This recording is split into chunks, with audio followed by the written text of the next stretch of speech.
Students, তোমরা যেমন দেখতেই পাচ্ছ, আমি আজকে ক্লাস 11-এর কম্পন বা অসিলেশন এই চ্যাপ্টারটা করাবো। এই চ্যাপ্টারটা 24 নম্বর চ্যাপ্টার। অসিলেশনস বা কম্পন নিয়ে আলোচনা করার ক্ষেত্রে প্রথমেই বলবো যে এই কম্পন বা অসিলেশন হলো একটা নতুন ধরনের গতি, একটা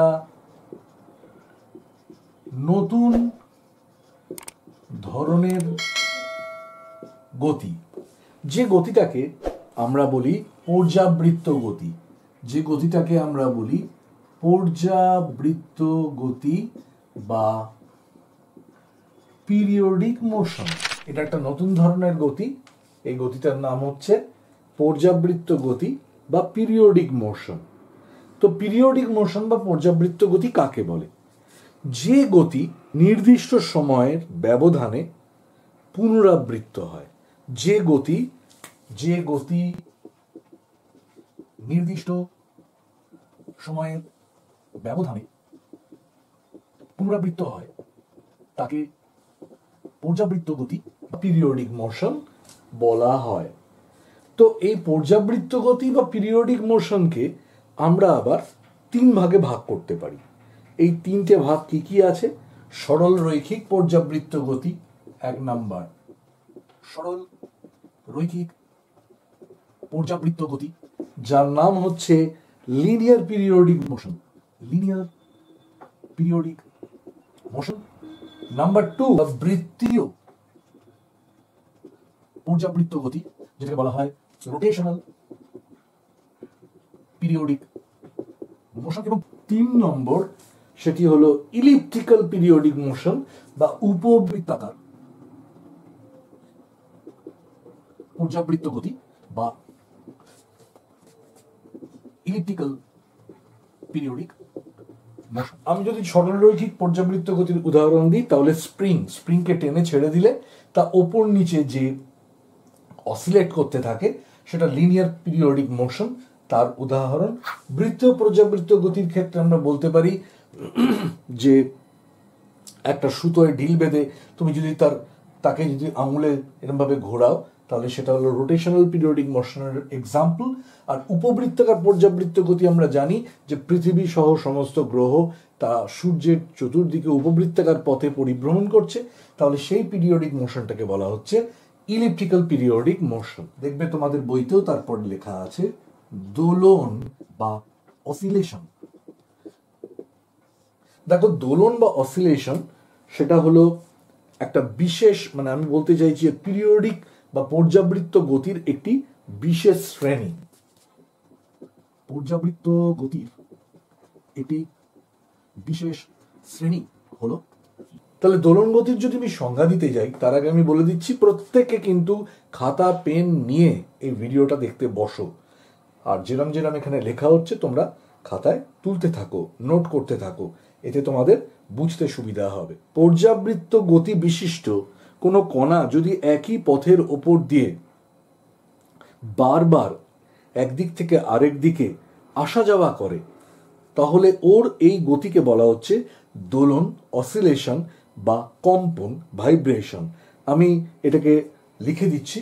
পর্যাবৃত্ত গতি বিশিষ্ট কোন কণা যদি একই পথের ওপর দিয়ে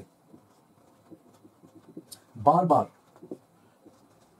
আসা যাওয়া করে, তবে ওর ওই গতিকে বলা হবে দোলন, অসিলেশন বা কম্পন। এই যে পথের ওপর দিয়ে বারবার যাতায়াত করে, সেই পথের ওপরে একটা নির্দিষ্ট বিন্দু রয়েছে, যে বিন্দুতে ওর ওপরে কোনো লব্ধি বল ক্রিয়া করে না। তার আগে আমাকে বোর্ডটা মুছে দিতে হবে। এটা একটা পেন্ডুলাম আমি আঁকলাম। তো এর মধ্যে আমি যেটা এখন বোঝাবো সেটা হচ্ছে সাম্যাবস্থান বা ইকুইলিব্রিয়াম পজিশন। সাম্যাবস্থান বা ইকুইলিব্রিয়াম পজিশন বা মিন পজিশন, যে কোনো নামে তুমি একে ডাকতে পারো। বাংলায় সাম্যাবস্থান, ইংরেজিতে ইকুইলিব্রিয়াম পজিশন, মিন পজিশন, যে কোনো নামে তুমি ডাকতে পারো। কিন্তু এটা কি? সাম্যাবস্থান হচ্ছে ওই পর্যাবৃত্ত গতিসম্পন্ন এই যে কণাটি, এই পর্যাবৃত্ত গতিসম্পন্ন কণাটি তার গতিপথের যে বিন্দুতে তার উপরে কোনো লব্ধি বল প্রযুক্ত হয় না, অর্থাৎ তার উপরে কোনো লব্ধ বল প্রযুক্ত হয় না, সেই পয়েন্ট বা সেই পজিশনটাকেই বলা হয় ইকুইলিব্রিয়াম। সেক্ষেত্রে আমরা দেখতে পাই যে এই জায়গাটা হচ্ছে সাম্যাবস্থান বা ইকুইলিব্রিয়াম পজিশন। এই যে সাম্যাবস্থান বা ইকুইলিব্রিয়াম পজিশন, এর থেকে যদি কণাটি সামান্য বিচ্যুত হয় তাহলেই কিন্তু এর ওপরে একটা বল প্রযুক্ত হয়, যে বলটার কাজই হলো ওকে আবার এই জায়গায় ফিরিয়ে আনা। যেই আমি এখান থেকে একে একটু সরিয়ে দেবো, সঙ্গে সঙ্গে ওকে ওর ওপর একটা বল প্রযুক্ত হবে, সেই বলটার কাজই হলো ওকে এই পজিশনে ফিরিয়ে আনা। এই ধরনের বলকে বলা হয় প্রত্যানয়ক বল বা রেস্টোরিং ফোর্স। প্রত্যানয়ক বল, প্রত্যানয়ক বল বা রেস্টোরিং ফোর্স। প্রতি মুহূর্তে তো সাম্যাবস্থানে নিয়ে আসতে চাইছে প্রত্যানয়ক বল, কিন্তু জাড্ডের জন্য এই কণাটি সাম্যাবস্থানে দাঁড়াতে পারছে না এসে, কারণ তখনও তার গতি থাকছে, গতি শক্তি থাকছে, তাই জন্য সে একবার এদিকে চলে যাচ্ছে, আবার এদিক থেকে এদিকে আসছে। এভাবেই সে সাম্যাবস্থানের দুই দিকে দুলতে থাকছে। যে এই দিকে ববটা রয়েছে, মনে করো এর ভর এম, তাহলে নিচের দিকে এমজি হচ্ছে এর ওজন, এক্ষেত্রেও ওজন এমজি, এক্ষেত্রেও ওজন এমজি। আর উল্টো দিকে টানটা আমি মনে করলাম টি, তাহলে এদিকেও টি, এদিকেও টি। এবার আরো মনে করছি যে এই অ্যাঙ্গেলটা যেটা এক্সিকিউট করেছে একদম প্রান্তে গিয়ে, সেটা হলো থিটা। তাহলে আমি এই বরাবর একটা উপাংশ ভাগ করতে পারি এমজিটাকে, এক্ষেত্রে এটাও হবে থিটা, তার মানে এটা এমজি কস থিটা। আর এই দিক বরাবর হবে একটা এমজি সাইন থিটা। তার মানে আমরা দেখতে পেলাম যে একটা এরকম পর্যাবৃত্ত গতিতে গতি রয়েছে, এরকম একটা সরল দোলক বা একটা সিম্পল পেন্ডুলাম, সে যখন তার কণাটার যদি ভর হয় এম, তাহলে সে যদি থিটা অ্যাঙ্গেলে একদম প্রান্তিক পজিশনে চলে যায়, সেক্ষেত্রে একটা বল যেটা হচ্ছে তার এই টানটাকে প্রতিমিত করছে এমজি কস থিটা, আরেকটি অংশ হচ্ছে এমজি সাইন থিটা, যেটাকে আমি প্রত্যনয়ক বল বলতে পারি, যার ডিরেকশনটাও সাম্যাবস্থানের দিকে, এবং যে করতে চাইছে কি এই কণাটাকে এই সাম্যাবস্থানে নিয়ে আসতে চাইছে। তাহলে এইখান থেকে আমরা দেখতে পেলাম যে প্রত্যনয়ক বল কি এমজি সাইন থিটা, যদি থিটা অ্যাঙ্গেলে ওর আমি প্রান্তিক পজিশনে থিটা অ্যাঙ্গেল তৈরি করে থাকে। এই চ্যাপ্টারের কিছু টার্মস আমরা জানবো, তো সেটাকে লিখছি ফিউ টার্মস, যেগুলো আমাদের এই চ্যাপ্টারটা পড়ার ক্ষেত্রে খুব কাজের হবে। নাম্বার 1 সরণ, যেটা হলো ডিসপ্লেসমেন্ট।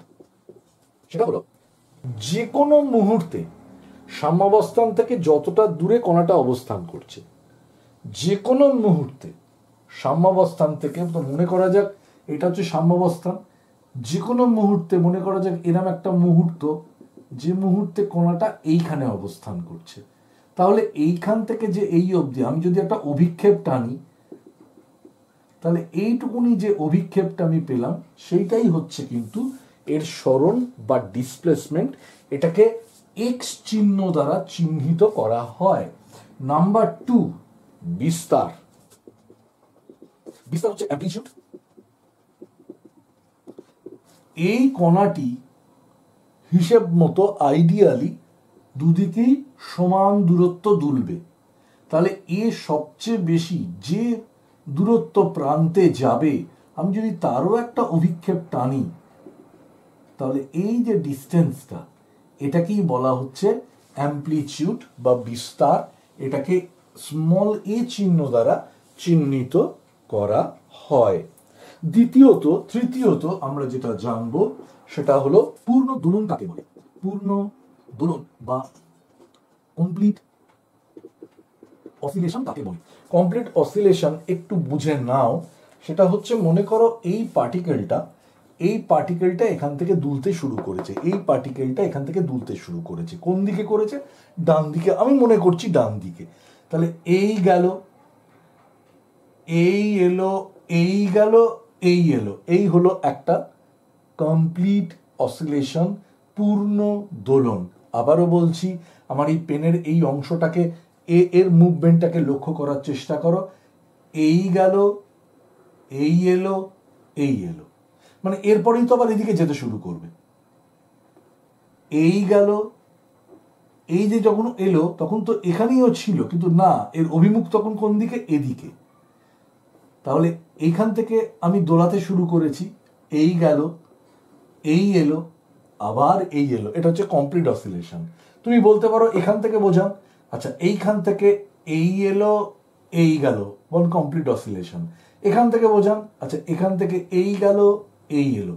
এইগুলো সবই আমি উদাহরণ দিয়ে বোঝালাম, যেটাকে বলা হয় পূর্ণ দোলন বা কমপ্লিট অসিলেশন। এরপরে হচ্ছে পর্যায়কাল, টাইম পিরিয়ড। টাইম পিরিয়ডকে ক্যাপিটাল টি দিয়ে চিহ্নিত করা হয়। পর্যায়কাল বা টাইম পিরিয়ড জিনিসটা কি একটু বোঝানো যাক। একটা কমপ্লিট অসিলেশনের জন্য যতটা সময় লাগছে, একটি পূর্ণ দোলনের জন্য যে সময় লাগে তাই পর্যায়কাল। এর একক সাধারণত সেকেন্ডে হয়। তো পর্যায়কাল টি দিয়ে চিহ্নিত করা হয়, একক সেকেন্ড। সরণ বা বিস্তার দুটোই কিন্তু দূরত্বের একক দিয়ে প্রকাশ করতে পারি।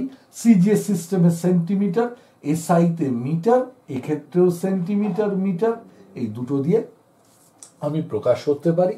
এরপরে যে জিনিসটা আমরা আসবো, যে টার্মিনোলজি, সেটা হলো কম্পাঙ্ক, ফ্রিকোয়েন্সি। একে এন দিয়েও বুঝতে পারি, আবার আমরা নিউ দিয়েও বুঝতে পারি, যেটা আমাদের পক্ষে সুবিধাজনক। আমার মনে হয় এটা দিয়ে বোঝাটাই সুবিধাজনক। তো নিউ বা কম্পাঙ্ক ফ্রিকোয়েন্সি, এর একক সিপিএসও হতে পারে, সাইকেল পার সেকেন্ডও হতে পারে, আবার হার্টজও হতে পারে।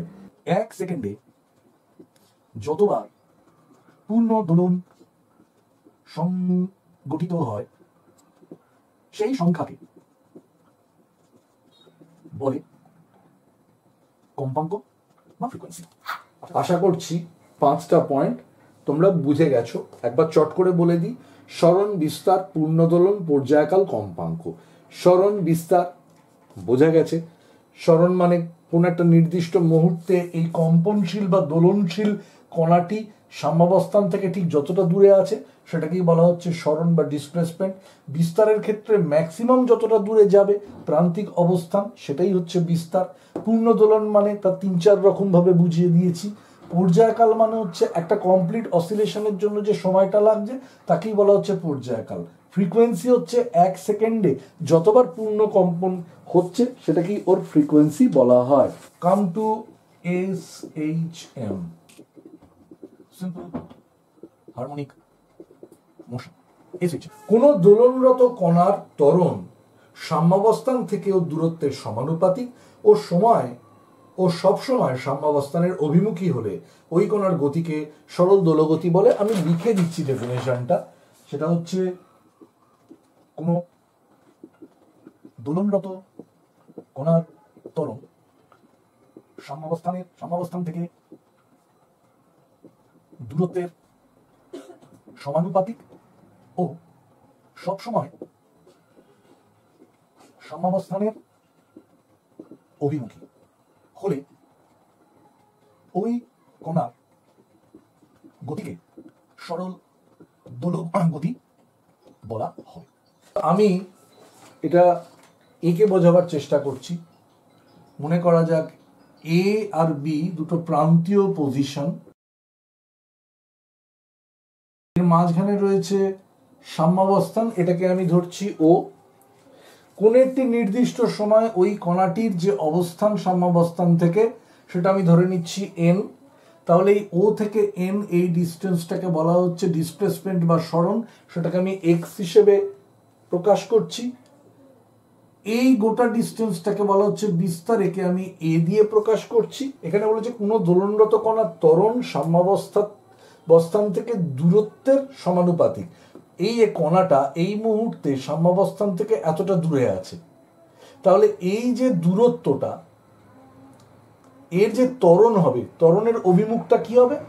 সাম্যাবস্থানের অভিমুখী। প্রথম কথা হচ্ছে যেটা ত্বরণ, আমি ধরলাম ত্বরণ এফ, সে হচ্ছে প্রপোর্শনাল টু সাম্যাবস্থান থেকে দূরত্বের সমানুপাতিক, মানে যতটা দূরত্বে আছে তার সাথে সমানুপাতিক, মানে F is proportional to x.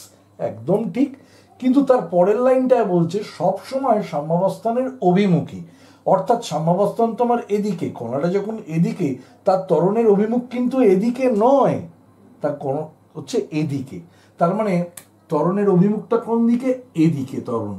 তাই জন্য এর সামনে একটা মাইনাস চিহ্ন বসতে হবে, তবেই গিয়ে আমরা বলতে পারবো F is proportional to minus x.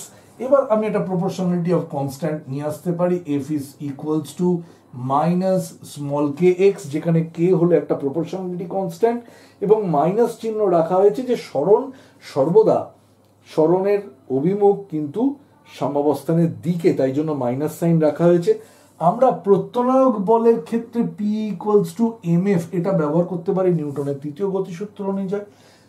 এই পিটা কি? প্রত্যনায়ক বল। তাহলে সেক্ষেত্রে আমি এখানে লিখতে পারি এম, মানে এই কণাটির মাস হচ্ছে এম, আর এইখানে এফ হচ্ছে মাইনাস কে এক্স, তার মানে মিশে গিয়ে হলো মাইনাস এম কে এক্স। এইখানে এম কে কে আমি একটাই টার্ম ধরবো ক্যাপিটাল কে, তার মানে P equal to minus capital K x, যেটাকে এই কেটাকে বলা হয়, এই কেটাকে বলা হয় বল ধ্রুবক বা ফোর্স কনস্ট্যান্ট। এটাকে বল ধ্রুবক বা ফোর্স কনস্ট্যান্ট বলা হয়।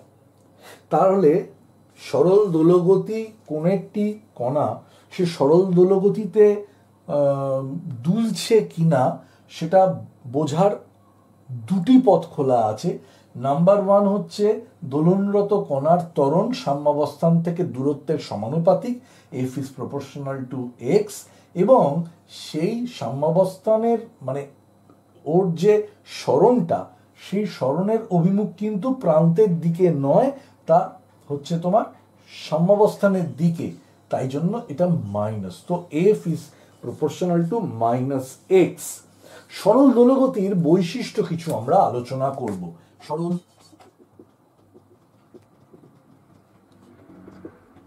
দোলগতির বৈশিষ্ট্য নাম্বার ওয়ান, এটি একটি বিশেষ দোলন গতি। নাম্বার টু হচ্ছে কণার ত্বরণের মান কণার সরণের সমানুপাতিক।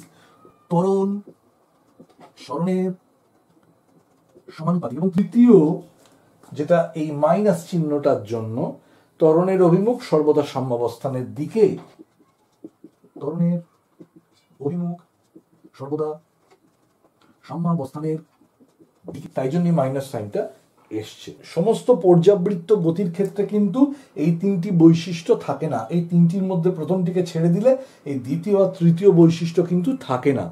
সেই কারণে এই কারণেই সরল দোলগতি মাত্রেই তা পর্যাবৃত্ত গতি হলেও সমস্ত পর্যাবৃত্ত গতি কিন্তু সরল দোলগতি নয়। আমি এটাকে লিখে দিচ্ছি, সমস্ত সরল দোলগতি পর্যাবৃত্ত গতি হলেও সরল দোলগতি পর্যাবৃত্ত গতি হলেও সব পর্যাবৃত্ত গতি সরল দোলগতি হবে না। কেন হবে না? তার জন্য কারণ হচ্ছে একটা দুটো। সমস্ত পর্যাবৃত্ত গতির ক্ষেত্রে যদি আমি এই দুটো বৈশিষ্ট্য দেখতে পাই, তবেই আমি তাকে সরল দোলগতি বলবো। তাহলে সরল দোলগতি হতে গেলে কি কি তার কন্ডিশনস লাগে, সরল দোলগতির বৈশিষ্ট্য কি, এখানে আমরা আলোচনা করলাম। সরল দোলগতির সাথে সমবৃত্তীয় গতির সম্পর্ক কি? সমবৃত্তীয় গতির সম্পর্ক কি? বোঝার সুবিধার ক্ষেত্রে মনে করলাম এটা এক্স এক্স ড্যাশ, আর এই মাঝখানে ওর কেন্দ্র ও। মনে করলাম পি কণা পজিশন, পি হলো এই ঘূর্ণায়মান কণার অবস্থান কেন্দ্রের সাথে যা থিটা অ্যাঙ্গেল তৈরি করেছে।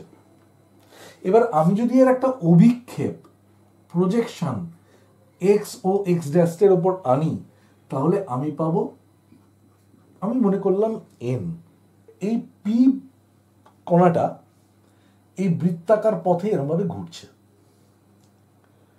ঘুরতে ঘুরতে সে এক্স থেকে দূরে যাচ্ছে, আবার এক্স এর ওপরে আসছে কিছু সময় বাদে।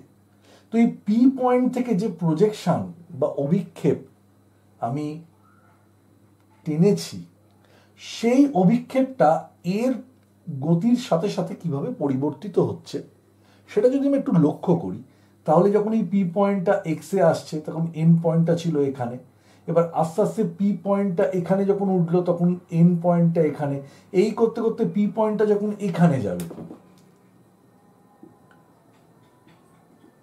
তখন এন পয়েন্টটা চলে আসবে এখানে, আবার পি পয়েন্টটা যখন এখানে তখন এন পয়েন্টটা চলে আসবে এখানে, পি পয়েন্টে যখন এন পয়েন্টটা এখানে, আবার পি পয়েন্টটা যখন এখানে তখন এন পয়েন্টটা এখানে, আবার পি পয়েন্টে যখন এখানে তখন এন পয়েন্টটা এখানে, পি পয়েন্টটা এখানে তখন এন পয়েন্টটা এখানে, আবার এটাকে।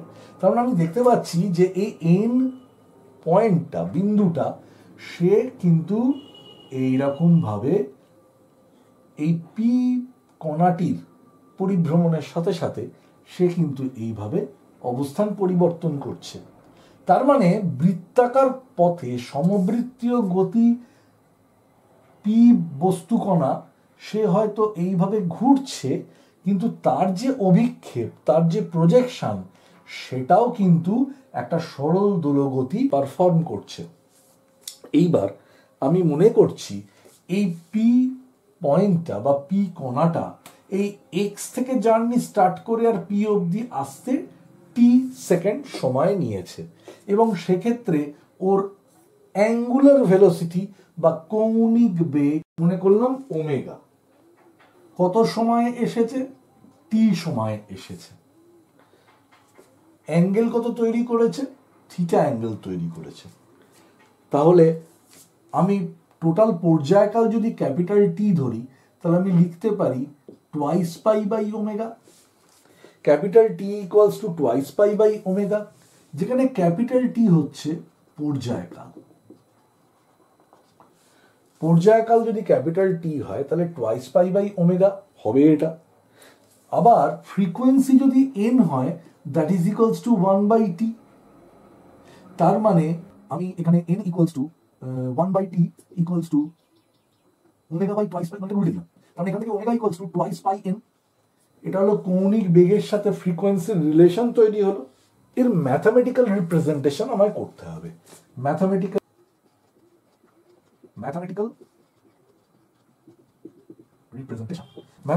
রিপ্রেজেন্টেশন কি করছি, আমি যদি এটাকেই ধরি তাহলে হচ্ছে ON by OP equals to cos theta, ON by OP equals to cos theta.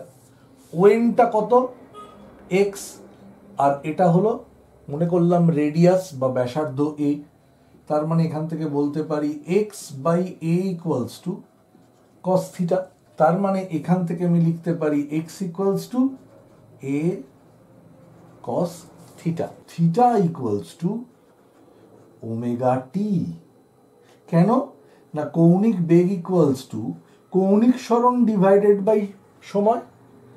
Theta তো কৌণিক সরণ, টি সময়, তাহলে কৌণিক বেগ omega equals to theta by টি।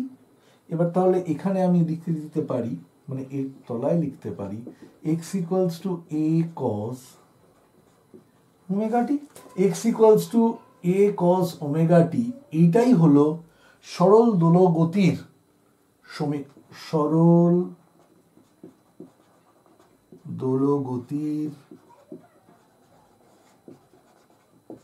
সমীকরণ। ক্লাস 11-এর এই কম্পন চ্যাপ্টারটা আমরা এক একটা পার্টে কমপ্লিট করে ফেলবো। তো দেখতে থাকো, এর ওপরে বিভিন্ন অঙ্কও কিন্তু আমরা করাতে থাকবো। একটু নজর রাখো, তাহলেই তোমরা এখান থেকে ভালো করে বুঝতে পারবে। আজকে এই অবধি।